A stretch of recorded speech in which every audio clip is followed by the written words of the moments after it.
In this video, I'm going to be recreating a product video that I made a year ago. Since then, not only have I grown in gear, but more importantly, I've grown in skill. So before I get into filming, let's take a look at the first ad.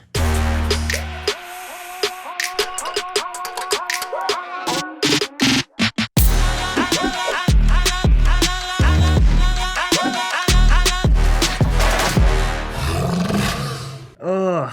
What could I have done better? I feel like I never really captured the energy of an energy drink, but beyond that, the lighting was terrible, the set design was boring, but even worse was my shot selection. I mean, these are the exact same shot, just back to back. All in all, I think it's time to redeem myself, so let's get to filming.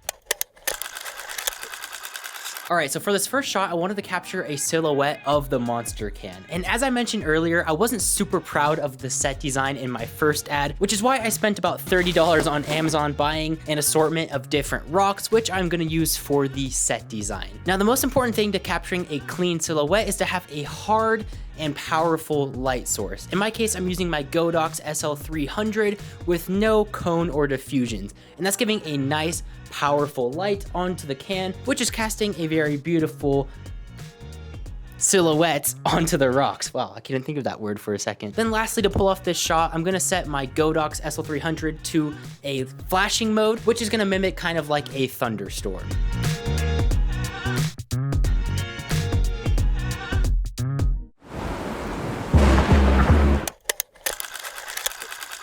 Alright, so I've switched over to the 100mm macro lens, and as you can see, I've built this little mountain and set the monster can on top, and now I'm going to dress the set with some more rocks. So like maybe some on the side, maybe a few like on the foreground, something like that maybe. You can also see that I set up my green screen and I am lighting that with my Amaran 100X with a strip box diffuser. And here I'm spraying the can with glycerin to give it that nice, cold, and refreshing look.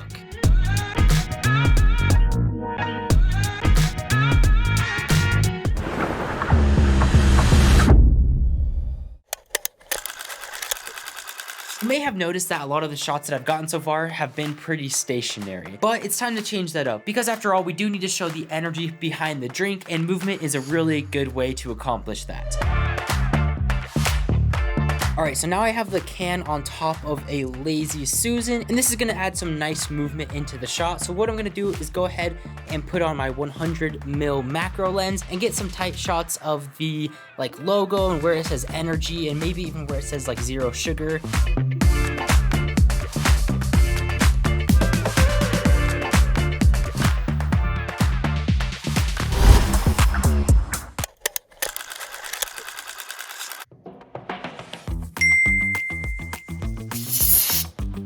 So this shot did not really turn out as I wanted it to. I wanted to kind of reverse the water and I thought it would look way cooler than it actually did, but I ended up just using a tight shot of the top of the can and adding these punch-in zooms.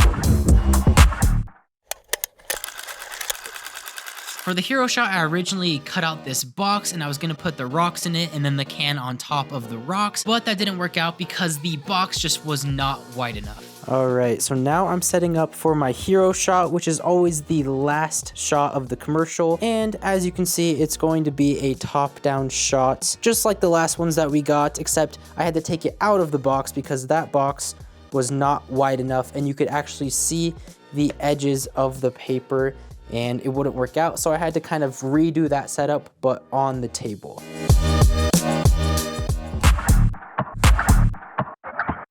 Now I think the final ad turned out amazing, but before I show it, I'm super excited to announce my product video planner. In it, I reveal how to plan with a brand in mind. I go over color theory, set design, and more. So if you want to improve your product videos, go check it out. Without further ado, here is the final ad, and let me know what you think about it in the comments down below. Was it better? Was it worse? Did I redeem myself? Let me know.